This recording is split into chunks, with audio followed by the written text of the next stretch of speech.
जय राधा माधव जय कुंज बिहारी।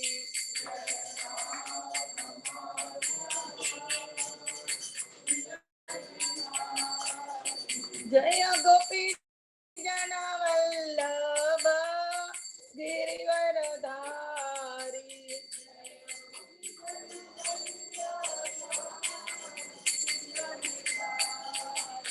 हरे कृष्णा कृष्णा कृष्णा हरे हरे, हरे राम राम राम हरे हरे।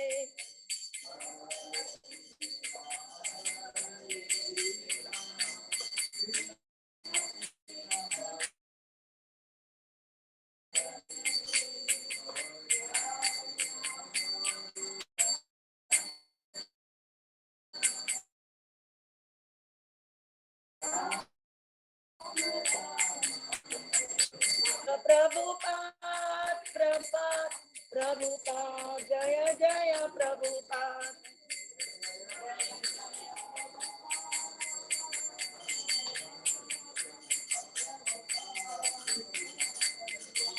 जय जय गुरुदेव गुरुदेव गुरुदेव जय जय गुरुदेव।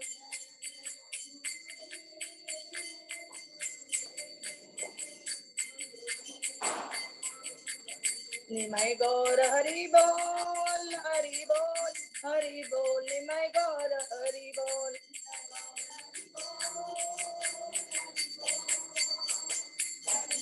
नित्य गौर हरि बोल। लीला प्रभुपाद की जय। आज हम भगवत गीता का 10वां अध्याय का 12वां और 13वां श्लोक देखने जा रहे हैं। मैं आप सब लोगों से, ऑनलाइन ऑफलाइन सब लोगों से आपसे आशीर्वाद चाहती हूँ कि मैं कुछ कर पाऊँ। वैसे मैं जगन्नाथ जी, बलदेव जी, सुभद्रा मैया, सुदर्शन चक्र, उनसे भी आशीर्वाद चाहती हूँ कि मैं कुछ बोल पाऊँ। जो कुछ मैंने अभी तक सुना है और जो कहने लायक है वो मैं आपसे बता पाऊँ, इसके लिए मुझे आप सब लोगों के आशीर्वाद की जरूरत है। ओम नमो भगवते वासुदेवाय, ओम नमो भगवते वासुदेवाय, ओम नमो भगवते वासुदेवाय। नारायणं नमस्कृत्यं नरं चैव नरोत्तमं देवीं सरस्वतीं वासं ततो जयमुदीरये।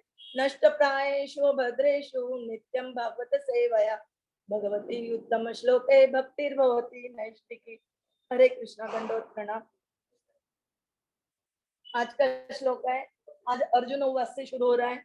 अर्जुन उवाच परम ब्रह्म परम धाम पवित्रम परमं भवान् पुरुषं शाश्वतं दिव्यम् आदिदेवम् अजं विभुम् आहूत्वां ऋषयः सर्वे देवर्षि नारद तथा असित देवलो व्यास स्वयं च एव ब्रवीषि में। श्रीला प्रभुपाद द्वारा अनुवाद। श्री अर्जुन ने कहा, आप परम भगवान, परम धाम, परम पवित्र, परम सत्य है। आप नित्य दिव्य आदि पुरुष, अजन्मा तथा महानतम है। नारद, असित, देवल तथा व्यास जैसे ऋषि आपके इस सत्य की पुष्टि करते हैं। आप स्वयं भी मुझे से प्रकट कह रहे। हरे कृष्ण। ओम ज्ञानतिमिरन्धस्य ज्ञानाञ्जनशलाकया चक्षुरुन्मीलितं येन तस्मै श्रीगुरवे नमः। श्रीचैतन्यमनोभीष्टं स्थापितं येन भूतले स्वयं रूप कदा मह्यं ददाति स्वपदान्तिकं। वन्देऽहं श्रीगुरोः श्रीयुतपदकमलं श्रीगुरून् वैष्णवांश्च श्रीरूपं साग्रजातं सगण रघुनाथान्वितं तं सजीवम् साद्वैतं सावधूतं परिजन सहितं चैतन्य देव श्री राधा कृष्ण प्रदान सगण ललिता श्री विशाखान्वितांच। नमो ओम विष्णुपादाय कृष्ण प्रेष्ठाय भूतले श्रीमते भक्ति वेदांत स्वामिनिति नामिने। नमस्ते सरस्वते देवे गौरवाणी प्रचारिणे निर्विशेष शून्यवादी पाश्चात्य देश तारिणे। जय श्री कृष्ण चैतन्य प्रभु नित्यानंद श्री अद्वैत गदाधर श्रीवासादि गौर भक्त वृंद। हरे कृष्णा कृष्ण कृष्ण हरे राम राम राम हरे हरे। हरे कृष्णा कृष्ण कृष्ण हरे हरे। हरे राम राम राम हरे हरे। हरे कृष्णा कृष्ण कृष्ण हरे हरे। हरे राम राम राम हरे हरे। श्री श्रीमद ऐसी भक्ति वेदांत श्रीला प्रभुपाद की जय। अनंत कोटि वैष्णव वृंद की जय। नामाचार्य श्रीला हरिदास ठाकुर की जय। दामोदर भगवान की जय। जगन्नाथ जी, बलदेव जी, सुभद्रा मैया, सुदर्शन चक्र की जय। हरे कृष्ण। दंडवत प्रणाम।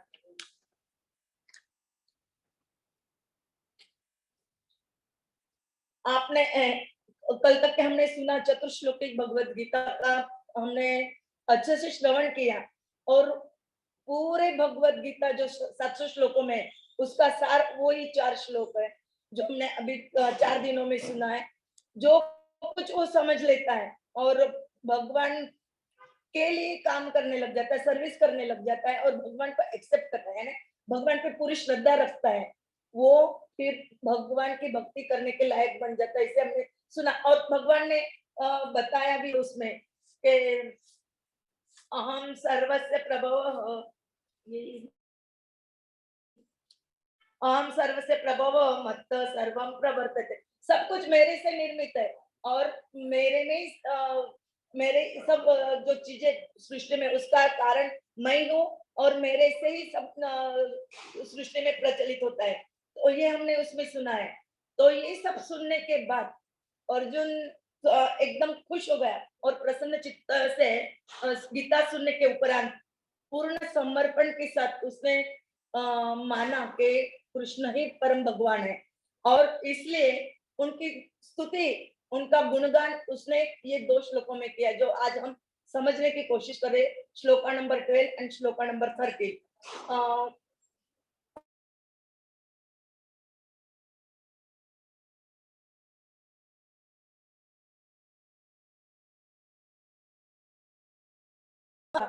तो हम कैसे माने कि वो भगवान है? तो तभी अर्जुन बताते हैं कि भगवान आप केवल मेरे कहने से आप भगवान है ऐसा नहीं है। तो आपको क्या बोलते हैं, असित, देवल, व्यास, ये सब ऋषि मुनि ने भी एक्सेप्ट किया है कि आप एक परम भगवान है और श्रुतियों में भी वर्णन किया गया है। तो अभी हम ये जो दोनों श्लोक है, ये दोनों श्लोक हम 4 पार्ट में समझने की कोशिश करेंगे। पहला पार्ट है परम ब्रह्म, दूसरा है परम धाम, तीसरा है परम पवित्रम और अजम, आदिदेवम अजम। और बाद में आता है कृष्ण भगवान है, इसकी पुष्टि कैसी हुई, किन्होंने की, ये हम 5 पॉइंट में समझने की कोशिश करेंगे। पहला पार्ट आता है परम ब्रह्म। भगवान परम ब्रह्म है। परम ब्रह्म है यानी भगवान ही कृष्ण है, कृष्ण ही भगवान पर ब्रह्म है, सत्य है। जो कुछ है सब कुछ भगवान कृष्ण ही है। इसका श्रुतियों में वर्णन किया गया है। श्रुतियों में बोलते हैं सत्यम ज्ञानम अनंतम परम ब्रह्म, ये तैत्तरीय उपनिषद में कहा गया है। और कठोपनिषद 5.8 में बोलते हैं तस्मिन् एव श्रुत सर्वे तत्पुनति कंचन। विद्या बलभूषण जो अपने चैतन्य चरितमृत में आते हैं और चैतन्य महाप्रभु के समय में आते हैं, वे भी बोलते हैं कि श्रुतियों में यही प्रमाण दिया गया है कि केवल कृष्ण ही परम ब्रह्म भगवान है। वैसे ही हमने ब्रह्म संहिता के पहले श्लोक में परम कृष्ण सच्चिदानंद विग्रह अनादि अनादि कालम सर्व गोविंदम कारम सर्व कारणम कारणम कारणम के सर्व सब कुछ कारणों का स्रोत कौन है? कृष्णा ही है। और ये हमने सुना है ब्रह्म से एकदम, जब कुछ ब्रह्मा ये सृष्टि के प्रथम आदि सृष्टि के सृष्टा है, वे यदि पहले श्लोक में के ठाम बोल के हमें बताते हैं तो हमें दूसरे चीजों की कोई जरूरत नहीं, उनको हमें मान लेना चाहिए कि भगवान कृष्ण एक भगवान है। दूसरा आता है अभी परम धाम। परम धाम यानी जहां हम निवास कर सके, जहां हम आश्रय प्राप्त कर किसका आश्रय प्राप्त कर सकते हैं? कृष्णा के अलावा तो कोई भी नहीं कि हम उसका आश्रय प्राप्त कर सके। कोई कह सकता है कि कृष्णा के अलावा कोई है कि जिसका हम आश्रय प्राप्त कर सकते हैं? तो नहीं, कृष्णा ही सब भी चीजों का, सभी इसका आश्रय कृष्णा ही है।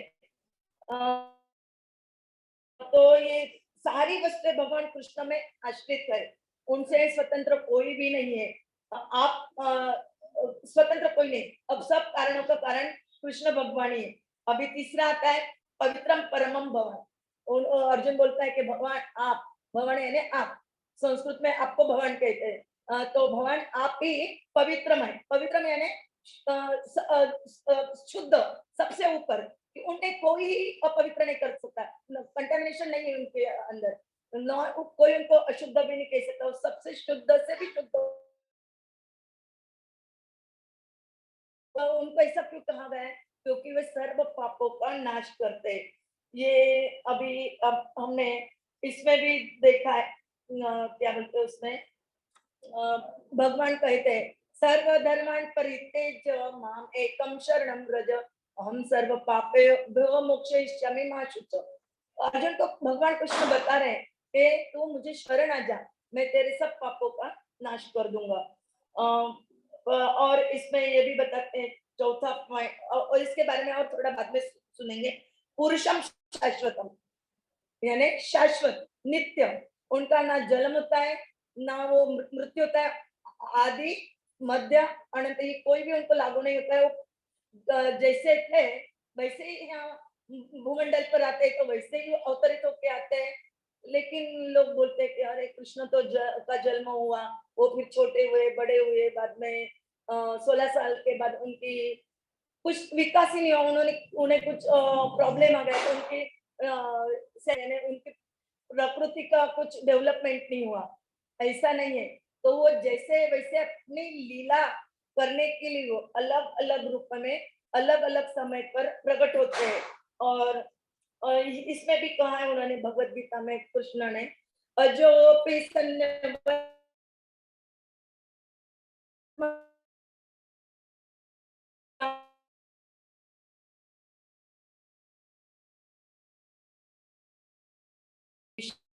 प्रकृति जन्म, जन्म नहीं होता है। कृष्ण का जन्म हुआ था, लेकिन इससे अभी मैंने 2 दिन पहले ही बताया था कैसे उनका जन्म हुआ था, और वो कैसे चतुर्भुज रूप से द्विभुज रूप में आए थे कृष्णा के। क्योंकि ये काम कौन कर सकता है? कृष्णा भगवान ही कर सकते हैं। इसके अलावा कोई चतुर्भुज रूप से द्विभुज रूप में नहीं प्रकट हो सकते या रूपांतरित हो सकते। और उन्होंने ये भी कहा है कि मैं अजन्मा तथा अविनाशी हूँ, यद्यपि सर्व समस्त जीवों का स्वामी भी हूँ। हमने ये 10 पॉइंट के तीसरे श्लोक में देखा था कि जो मुझे अजन्मा, अनादि और सब महेश्वर, सर्व लोगों का महेश्वर यानी सब स्वामी, सर्व जीव सृष्टि का स्वामी मानता है, वह सर्व मोह से मुक्त रहता है और सर्व पापों से भी मुक्त रहता है, यानी मोह रहित होकर वो सर्व पापों से मुक्त रहता है। ये हमने तीसरे श्लोक में देखा था। तो वही अभी भगवान यहाँ पे भी बता रहे हैं, जीवों का स्वामी हूँ और तो भी प्रत्येक युग में मैं अपने आदि दिव्य रूप में प्रकट होता हूँ। और उन्होंने इसमें भी कहा है और ओके, यह माम अजम अनादिम च वेति लोक महेश्वर, और उसमें सर्व पाप ही प्रमुचितम आया है। वराह पुराण में भी आया है, नारायण पर देव तस्मात् जात चतुर्मुख तस्मात् रुद्र अभवेत देव स च सर्वज्ञातम गतः। यानी नारायण भगवान से ब्रह्मा का उत्पत्ति हुई, ब्रह्मा से शिव उत्पन्न हुए, इसीलिए कृष्ण समस्त उत्पत्तियों के स्रोत है। यही सर्व कारण कारण ये कितनी जगहों पे बताया हमें भगवत गीता में, भागवत में, उपनिषदों में, लेकिन जो मूड है वो समझ नहीं पाते। ये मायावादी लोग कहते हैं कि भगवान कृष्ण ये कहाँ लिखा है बताओ, कि भगवान ही कृष्ण ऐसा कहाँ लिखा है बताओ, वो समझ नहीं पाते। एक मैंने जो लेक्चर सुना उसमें प्रभु जी कह रहे हैं कि मैं कानपुर जा रहा था ट्रेन से, मैं जनरल डिब्बे में था बोले, और जनरल डिब्बों में कुछ 15-20 शिष्य थे एक स्वामी के। वो स्वामी उनको बता रहे थे कि आप मेरे आश्रम में आइए, मैं आपको 15 दिन में भगवान बता देता हूँ या आपको भगवान बना देता हूँ। तब प्रभु जी बोले, क्योंकि वो इस्कॉन के है ना, तो वो बोले कि आप कैसे, कौन है भगवान, मुझे भी बताइए, मुझे भी बोलो। तो ये ऐसा किया तो वो भगवान है, वो वैसा करा तो वो भगवान। बोले ये करा वो करा वो करा, आप ऐसे बता रहे हो, लेकिन आपको पता ही नहीं कि कौन भगवान है। तो आप कैसे 15 दिन में भगवान को बता सकते हो कि भगवान कोई बता नहीं सकता, क्योंकि ये भगवान कौन है ये हमें केवल जब हम पे भक्तों की कृपा होती है, गुरु की कृपा होती है, तब हम भक्तों के गुरु के अधिक कृपा के कारण जब हम स्क्रिप्चर पढ़ते हैं सुनते हैं, ये सब के कारण हमें मालूम होता है, तब हम एक्सेप्ट करते हैं, अरे हाँ कृष्ण ही भगवान है। हम जगन्नाथ जी को कैसे मानते हैं कि यहाँ जो डीटी है वो जगन्नाथ जी है, क्योंकि ये सब लोग उसके वर्शिप करते हैं और बताते कि नहीं जगन्नाथपुरी में जो भगवान है वो यही है, तभी हम मानते। नहीं तो हमने समझो हमने देखा ही नहीं जगन्नाथपुरी जी के भगवान को, जगन्नाथ जी को नहीं देखा है, और हमें कोई बताए कि यही जगन्नाथ जी, ये बलदेव जी, ये सुभद्रा मैया है, हम कैसे एक्सेप्ट करें? इसको कुछ प्रमाण चाहिए ना। तो यही प्रमाण है शास्त्रों का। एक बार अ, प्रकाशानंद शायद ना, प्रकाशानंद का उन्होंने चैतन्य महाप्रभु जो है वो भगवान है ऐसा किसको बताया था? प्रताप रुद्र महाराज को। तब प्रताप रुद्र महाराज ने उनके कहने से वो मान लिया और उन्होंने भगवान की चैतन्य महाप्रभु की सेवा करने का प्रयत्न किया, करते रहे हो, तब जाके उन्हें चैतन्य महाप्रभु की कृपा मिली और उनका उन्होंने जीवन सफल किया। ऐसे बहुत सारे उदाहरण है कि जब तक कि हम सुनते नहीं है, सुनेंगे नहीं तो हम कैसे समझेगा हमें कि कौन क्या है।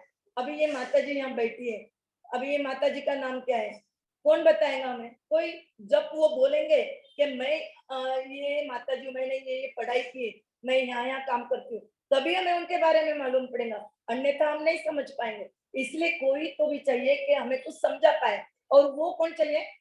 अथॉरिटी, यानी मान्यता प्राप्त अधिकारी जो है वो ही चाहिए। अभी मान्यता प्राप्त हमारा देश चला रहे हैं, तो उसको मान्यता प्राप्त है नरेंद्र मोदी जी, वो ही देश को चला सकते हैं। अभी कोई आया उठ के, वो बोला उनके जैसा समझो वो सब आया, उन्होंने बोला कि मैं नरेंद्र मोदी हूँ, मैं देश चलाता हूँ, हम मानेंगे उनको कि ये देश चलाते हैं? क्योंकि क्यों नहीं मानेंगे? क्योंकि नरेंद्र मोदी जब आएंगे तो वो अकेले नहीं आएंगे, उनके पीछे पूरा उनका गार्ड रहेगा, तभी वो आएंगे। जब वो व्यक्ति अकेला आता है तो हम नहीं मानते कि देखो ऐसा ही द्वापर युग में जब कृष्णा इस धरती पर थे, तब एक पौंड्रक नाम के राजा थे, और उन्होंने दो नकली हाथ लगा दिए और चतुर्भुज बन गए, और कृष्ण के सामने प्रकट होकर उनको चैलेंज दे रहे हैं, मैं कृष्णा हूँ, तुम कृष्णा नहीं हो, चलो तुम सब आपके अस्त्र शस्त्र सब डाल दो और मुझे शरणागत हो, मेरे पैर छुओ, मुझे नमस्कार करो। क्या ये सच है? हो सकता है ऐसा? भगवान ने क्या किया? भगवान ने सुन लिया, कुछ भी नहीं बोले, ठीक है मैं ये जो चक्र है ये छोड़ता हूँ, लेकिन कहाँ छोड़ता हूँ? तेरे मस्तक पे, और उसका धड़ अलग कर दिया। और क्यों कर पाए? दूसरा कोई कर पाता? कृष्णा थे, सर्वशक्तिमान है, इसीलिए वो उसको धड़ अलग कर पाए हेड से, अन्यथा कोई नहीं कर सकता। और भगवान और इसमें बोलते हैं तेषां सततयुक्तानां भजतां प्रीतिपूर्वकं ददामि बुद्धियोगं तम एन माम उपयन्ति। यानी जो मुझे प्रीतिपूर्वक भजन भजता है, सेवा करता है, शरण आता है, उसको मैं बुद्धि योग देता हूँ, उसको ज्ञान देता हूँ, ताकि वो मेरे पास आ सके। और वैसे ही वो बताते हैं कि तेषा में उन कंपार्थम अहम अज्ञानजम तमो, ये हमने चतुश्लोकी गीता में सुना है, नाशयामि आत्मभावस्थ ज्ञान दीपेन भास्वता। जब ऐसे लोग मुझे शरण आते हैं तो मैं उन पर विशेष कृपा करके करने के हेतु से उनके हृदय में वास करते हुए उनको ज्ञान के प्रकाशमान दीपक के द्वारा उनके अंदर जो ज्ञान में अंधकार है उसको मैं दूर करता हूँ। यदि हमें ज्ञान प्राप्त करना है तो हमें हमारे अंदर जो अज्ञान का अंधकार बैठा है वो हटाने के लिए हमें प्रकाश प्रज्वलित करना जरूरी है। और वो प्रकाश हम कैसे प्रज्वलित कर सकते हैं? हरे कृष्ण महामंत्र बोल, हरे कृष्णा कृष्ण कृष्ण हरे हरे, हरे राम राम राम हरे हरे। हृदय से अंधकार दूर हट जाने पर भक्त प्रेमा भक्ति में प्रसन्न होकर भक्त प्रसन्न होता है। तब तब जब वो प्रसन्न होता है, भगवान स्वखुशी से स्वयं उसको सब कुछ प्रदान कर देते, क्योंकि उसका काम क्या है, खाली भगवान की सेवा करना। वो अल्प फल्प दूसरे कुछ काम ही नहीं करता है, इधर उधर ध्यान भी नहीं देता है, ना प्रजल्प करता है, ना क्या बोलते गाढ़व जैसी परिश्रम नहीं करता है। वो केवल उसका ध्यान अपने जगन्नाथ जी में लगा होता है कि मैं कब जगन्नाथ जी के पास जाऊं, जगन्नाथ जी की सेवा करूं, जगन्नाथ जी के दर्शन करूं, उनका प्रसाद कैसे मैं ग्रहण करूं, इसी चिंता में वो लगे रहता है। और इस चिंतन को ही स्मरणम बोलते हैं। और ये स्मरणम नवदा भक्ति में की एक विधि है। जो हम नवदा भक्ति करते हैं उसमें की एक विधि है स्मरणम। और इसका एक अच्छा उदाहरण आपको पता है कि जब पूरी शरणागति से भगवान की भक्ति करते हैं, ऐसा एक बहुत ही इम्पोर्टेंट उदाहरण किसका है, तो नरसिंह मेहता का। वो पूरे उसमें डूबे हुए थे। उनकी बेटी की शादी थी, वहां पे मायरा भरना था। तो उनके पास तो कुछ था नहीं, तो अभी कैसे करें। तो वो उनके भक्ति में लीन होने के बावजूद कृष्णा के इतने प्रिय भक्त थे कि स्वयं कृष्णा रुक्मिणी जी उन्होंने आके उनके बेटे के यहाँ 56 करोड़ का मायरा भरा। ये तो आप सब लोगों को विदित है, मुझे मैं कुछ नया नहीं बोल रही हूँ ये सब, क्योंकि क्या बोलते हैं, ये मायरा जो है ये बहुत फेमस है और बहुत सारे कथाकार उस पे 3-3 दिन की कथा भी करते हैं। क्या नाम है इसका, मैं भी नाम भूल गई अभी। भगवान भगवत गीता का अध्ययन, जैसे ही व्यक्ति भगवत गीता का अध्ययन करता है और भगवत गीता के अध्ययन द्वारा भगवान की शरणागति स्वीकृत करता है तो शुद्ध होकर भक्ति में लग जाता है। वैसे ही भगवान उसके ऊपर जो भी भार है, वो नरसिंह मेहता का भार जैसे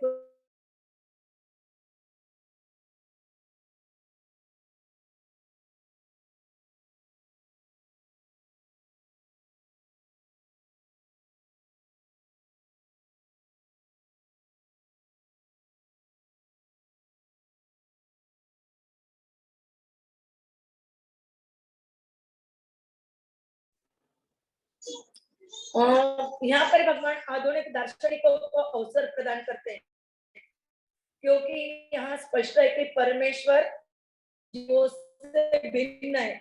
जीव और परमेश्वर सेम नहीं है, क्वांटिटी में डिफरेंट है। जीव अणु है तो भगवान विभु है। भगवान सर्वशक्तिमान है, हमारे में भी शक्तियां है जो भगवान में हो, लेकिन वो अणु कण कण में अणु प्रमाण में। भगवान सर्वशक्तिमान है। बृहद नारदीय उपनिषद में भी कहा है सर्व पापम तरंती एवं पाप नाम तरंती। भगवान को आप स्पर्श नहीं कर सकता है, भगवान उससे परे रहते हैं। इसके लिए हम एक उदाहरण लेते हैं, जैसे सूर्य का। सूर्य प्रकाशित होता है, सभी और प्रकाश देता है सूर्य। वो चाहे नदी हो, नाला हो, कीचड़ हो, या फिर स्टूल हो, कुछ भी हो, मलमूत्र कुछ भी हो, वहां पे भी सूर्य का प्रकाश प्रकाशित होता है। वो सूर्य प्रकाश के कारण मलमूत्र सूख जाता है। या वो सूर्य कंटेमिनेटेड यानी दूषित हो सकता है, नहीं, कभी भी सूर्य दूषित नहीं हो सकता। वैसे ही भगवान ये सब निर्माण करते हैं, सब में रहते हैं। क्या उसको ऑल परवेसिव बोलते हैं, यानी सर्वव्याप्त। तो सर्वव्याप्त होने के बावजूद भी वो अलिप्त है। इसमें अचिंत भेदाभेद तत्व का भी हम उदाहरण ले सकते हैं। तो सभी जगहों पर प्रकाश देने के बावजूद वो गंधक से सूर्य कलुषित नहीं होता है। एक बार बोल रहे हैं कि गंगा जब पृथ्वी पर आ रही थी, तो उन्होंने गंगा जी ने भगवान को पूछा कि मैं तो जाऊंगी पृथ्वी पे, मेरे यहाँ सब पापी लोग आके नहाएंगे धोएंगे, कि सब पाप मेरे यहाँ छोड़ के चले जाएंगे, फिर तो उनके पापों का गठरा कितना बड़ा हो जाएगा, वो मैं कैसे सहन कर पाऊंगी। वो मेरे पाप तो बढ़ते ही रहेंगे, मेरा यानी उन पापों से मैं निरस्त हो सको, ऐसा कुछ उपाय बताइए। तब भगवान ने क्या कहा होगा, आप थोड़ा सा ये कर सकते हो, अंदाजा लगा सकते हो। भगवान ने कहा कि मेरे जो शुद्ध भक्त है वैष्णव, वे जब आपके यहाँ आएंगे, स्नान करेंगे, तो आप गठरा उठाना नहीं पड़ेगा, आप उनसे परे रहोगे। यदि भक्तों का स्नान करने का, यानी भक्त की महिमा इतनी बड़ी है, तो भगवान की कितनी बड़ी होनी चाहिए। भगवान की महिमा हम सोच सकते हैं, हम विचार कर सकते हैं क्या होगी क्या नहीं होगी। भगवान के महिमा का हम पूरी तरह से वार्तालाप नहीं कर सकते या डिस्कशन नहीं कर सकते। भगवान भगवान है, केवल भगवान का नाम को उच्चारण करके समस्त पापों से मुक्त हो जाते हैं।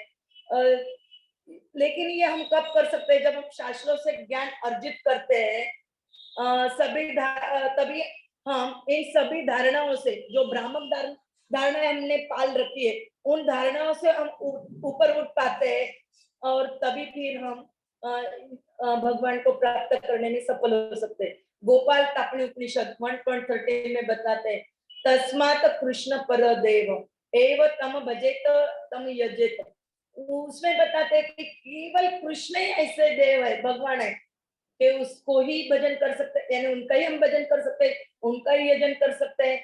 वो क्यों क्यों कर सकते हैं, 1.50 में भी बताया उन्होंने कि भजन करने योग्य केवल यही ब्रजेंद्र नंदन है, इनके अलावा कोई नहीं है। 2.23 में गोपाल तापनी उपनिषद में ही बताते हैं, ओम तत्सत इति जन्म जरा जरा मृत्यु भिन्न। यानी लोग कहते हैं ना कि कहाँ लिखा है कि कृष्णा की भक्ति करनी चाहिए, यानी हरे कृष्ण महामंत्र का जप करना चाहिए। तो यहाँ ओम तत्सत ये वर्ड इंगित करते हैं कृष्णा की ओर, तो कृष्णा की ओर इंगित किया जाता है, और वो जो कृष्णा की ओर इंगित किया जाता है वही यानी ब्रजेंद्र नंदन है। वो जन्म जरा मृत्यु व्याधि से परे, उन्हें ना कोई जन्म है, ना जरा है, ना मृत्यु है, ना व्याधि कोई प्रकार की। उनका भजन करेंगे तब हम सफलता प्राप्त करेंगे। आप ये भी कह सकते हो कि फिर उनको व्याधि नहीं है, तो एक बार एक तो उदाहरण भी अपने कृष्णा बुक में मैंने पढ़ा था कि उनका सिर दुख रहा था, और वो सिर दुखने के लिए कोई दवा नहीं थी, थी। अभी करे क्या, नारद जी भी लावर थोड़ा लाइट, हाँ लाइट भी लावर थोड़ा। वहां कोई उपस्थित नहीं था, नारद जी उपस्थित है वहां पे। नारद जी को बताया कृष्ण ने कि कोई मुझे चरण धूलि लाके मेरे सिर को लगाएगा तो मेरा सिर दुखना बंद हो जाएगा। नारद जी ने उनकी 16,108 रानियां थी, उन सभी रानियों को बोला, लेकिन वो बोले नहीं नहीं, ये पाप हम नहीं कर सकते, हमें तो पाप लगेगा, हमें नरक में जाना पड़ेगा, हम नहीं दे सकते धूलि। फिर नारद जी ने खुद गए या फिर किसी को भेजा, इतना याद नहीं, वृंदावन बहुत सिर दुख रहा है और उसके लिए दवाएं, आपके चरणों की धूली देते हो, उस सब एकदम भी नहीं आया, वो कुछ बोल पाने में असमर्थ हो गई। अभी क्या करे, फिर उन्होंने सोचा ठीक है, यदि हमारे चरण धूली देने से हमारे कृष्ण का सिर दुखना बंद होता है तो हमें नरक में जाना भी पड़ेगा। तो उन्होंने फिर अपने, ये केवल उन्होंने क्यों किया, भगवान ने हम सब लोगों को बताने के लिए एक लीला की कि जब हम भगवान से प्यार करते हैं, खाली मुंह से बोले वाला प्यार नहीं होना चाहिए, तो उसमें हमारा पूरा पूरा उसमें दृढ़ निश्चय होना चाहिए, हम उसमें पूरे इससे उतर सके, पात्र हो सके कि सच्ची हम प्यार करने के काबिल है, तो ही हम वो कर सकते हैं, नहीं तो नहीं। केचित केवल या भक्त्या वासुदेव परायण, केवल हम ये भक्ति के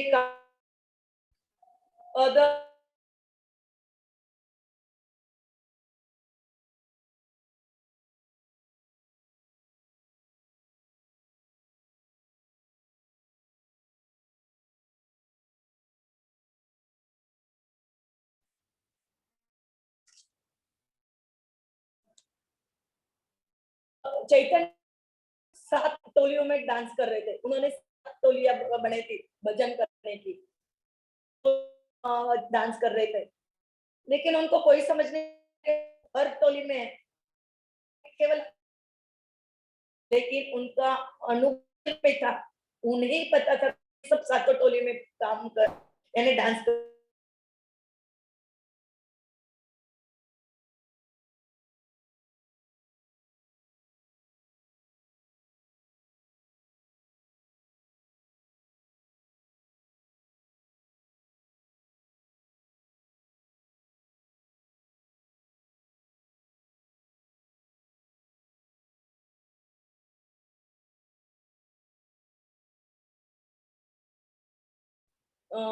सदा कुर्वाणं मत प्रसादात वाप्नोति शाश्वतम पदम अव्ययम। मेरे शुद्ध भक्त मेरे संरक्षण में समस्त प्रकार के कार्यों में संलग्न रहकर भी मेरी कृपा से नित्य तथा अविनाशी धाम को प्राप्त होते। चेतसाम सर्व कर्माणि मयि सन्न्यस्य मत्पर बुद्धि योगम उपाश्रित्य मच्चित्त सततम भव। सारे कार्यों के लिए मुझे निर्भर रह रहे हैं और मेरे संरक्षण में सदा कर्म करो। ऐसी भक्ति में मेरी प्रीति प्रतिपूर्ण सचेत रहो, यही वो बोलते हैं। और इसके बाद बख्शामी अशेषत, इसके अलावा कुछ करने की जरूरत नहीं। लेकिन इतना सब सुनने के बावजूद, स्क्रिप्चर पढ़ने के बावजूद, ये मायावादी लोग या कुछ लोग है जो अभक्त है, वो विश्वास नहीं रखते और वो क्या बोलते हैं कि उनका दुर्भाग्य से बोलते हैं, वो बोलते हैं कि कृष्ण ये एक सामान्य व्यक्ति है। कृष्ण कौन है? एक सामान्य व्यक्ति। वे उन्हें सामान्य व्यक्ति समझते। तो प्रभुपाद जी क्या बोलते हैं? रास्कल्स, मूढ़ व्यक्ति जो है वो ही ऐसा सोचते हैं कि कृष्ण भगवान नहीं है। लेकिन हमें अभी पता है, अब इतना सब सुना, और जो ये दोष लोग बहुत इंपॉर्टेंट है। ये दोष लोगों का जो समझ लेता है, जान लेता है और इनके हिसाब से जो अपने में परिवर्तन लाता है और अपने को ढालने की कोशिश करता है, वो अपने जीवन में सफल होके अपने गोलोक धाम में जाता है। हरे कृष्ण।